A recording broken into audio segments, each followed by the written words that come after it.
This is the Franklin Raff Show on Chicago's new talk, WCGO. Our guest, we're so grateful to have here at 5090 WCGO, the talk of Chicago, here on the Franklin Raff Show, is a man I've been really looking forward to speaking with about the war that is all over the Chicago Tribune. Everybody's talking about it.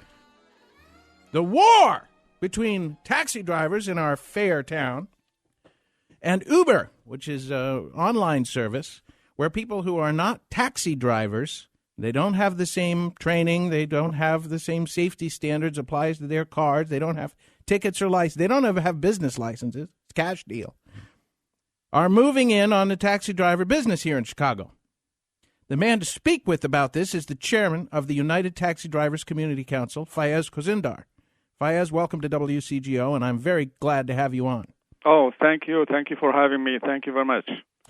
Tell us a little bit about your perspective on this. I am not terribly familiar with Uber, but maybe you can start by describing Uber for people who don't know what it is. I understand it's an online service or an app, and you get a taxi that really is not a taxi. It's just some guy with a car who wants to give you a ride and make a few extra bucks. Tell me if I'm right or wrong and how that all works.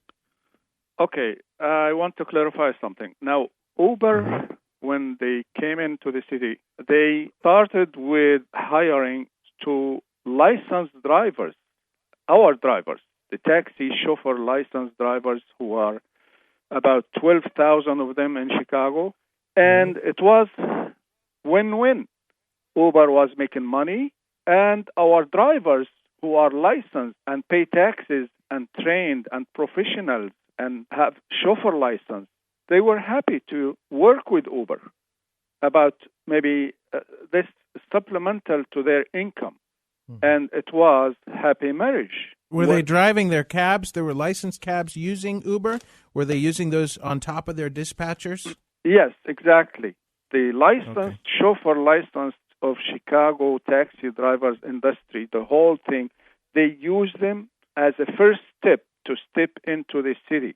And it was okay because the drivers were happy, they making more money, and Uber making more money. But later on, Uber expanded by hiring unprofessional drivers who got no training, no chauffeur license, no background check, even the car is not insured enough, and they call it UberX. Any civilian car, not inspected, not safe, not insured, they don't care. These drivers coming from out of state, they don't pay taxes to Illinois. They come from Colorado, Wisconsin, Indiana, anywhere. Anybody want to come here to Chicago? Yeah, they don't maybe even know the city. They couldn't find their way to the airport. Exactly.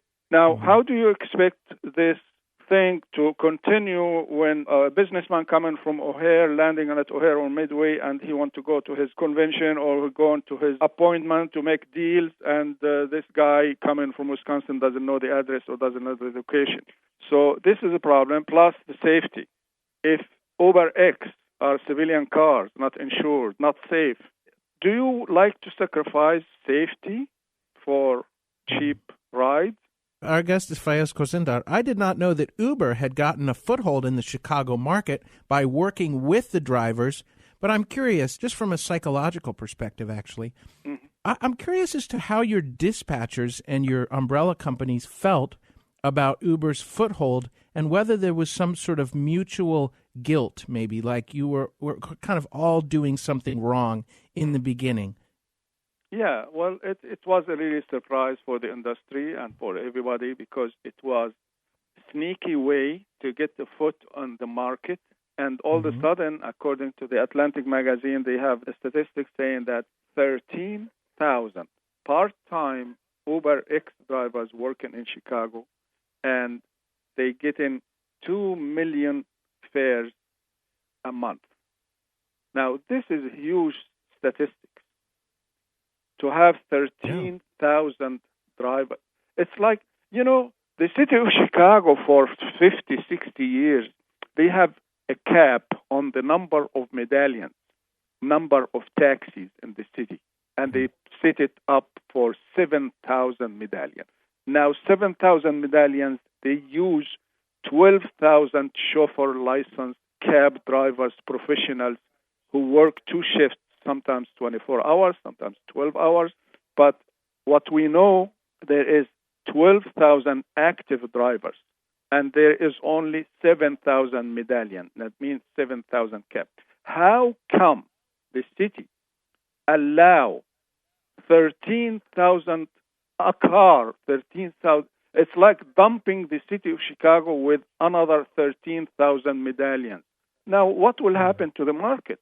Saturated. Right. And none of them can make a living wage.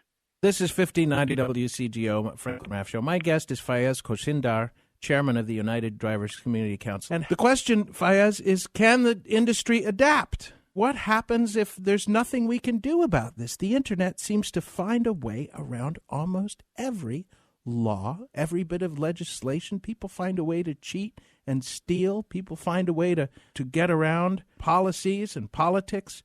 People just want a ride. And if it's 2 a.m. and they're going to try to get out of the loop and go home, maybe they're going to go to Uber if they can't get a car. Is the Taxi Drivers Community Council aware of all of these potentialities? And what is the end game of the fight if you lose the fight? Okay. I want to go and mention this, that 5 or 6 years ago, we suggested this to the city, and we told them the best solution to help the customers and go to the underserved area where cabs, when there's no man land, cabs in the east and southeast and the far away neighborhoods where cabs don't go. The best solution for this and to serve the whole public, rich and poor, we suggested that they implement some kind of central dispatch system. And we did a lot of research. And we told the city this is the best solution to serve the public. Now, a businessman in the southeast side want to go to O'Hare. He would call 2-3 companies for a cab to secure that he is getting a ride and going to the airport on time. So he called 2, 3, or maybe 4 companies. Now, the fastest and the closest will get that businessman, and take him to O'Hare. But what will happen to the other 2 or 3?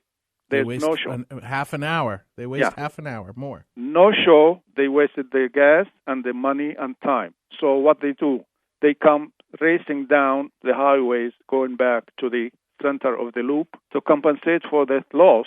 And in the way, maybe they do some crazy things and get involved in an accident or something because they are speeding. They want to compensate.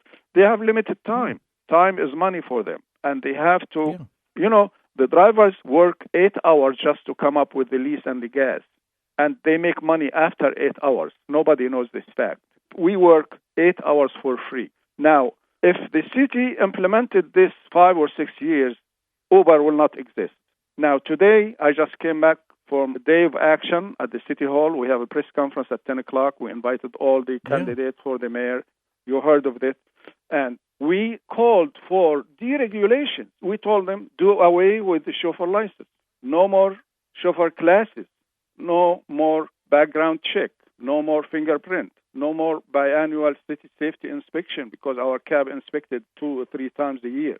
If Uber set their rates and they have this surge prices, why cannot we do that? Yeah, that seems very smart to me. All you need to do is respond and compete, right, Fayez? Exactly. We want level playing field for everybody. The city will but say, the city we gets cannot... money from you, Fayez. You're money for the city as long as you're on We that are lease, money right? makers. We are the ATM for the city. Exactly. I agree with you. We are the ATM for the city. Yes. We're rooting for you. I think there's not a person out there that really wants to get in a stranger's car. So we applaud the efforts that the taxi companies are doing to create apps. Mm-hmm. Ladies and gentlemen, by the way, pick your favorite company and never be shy to ask your favorite driver for his card. Mm-hmm. We all have a trip that just goes great. You say, oh, you know that shortcut through Hyde Park? I know that one too. Great. Get his card, and then you can call him ahead of time. Nothing makes a driver happier than a relationship. That's what it's all about, and that's why real drivers chase excellence. I strongly advise against getting inside strangers' cars for any reason, even though they may have an internet connection and an app on their smartphone. Fayez, I want you to know that my team at WCGO is rooting for you and your fight with City Hall and against a total lack of regulation with regard to these fares. I mean, it makes no sense at all. Furthermore, it's dangerous, and it's all fun and games until somebody dies or is kidnapped. Then it's serious business. Fayez Khozindar, chairman of the United Taxi Drivers Community Council. This is 1590 WCGO, Chicago's New Talk.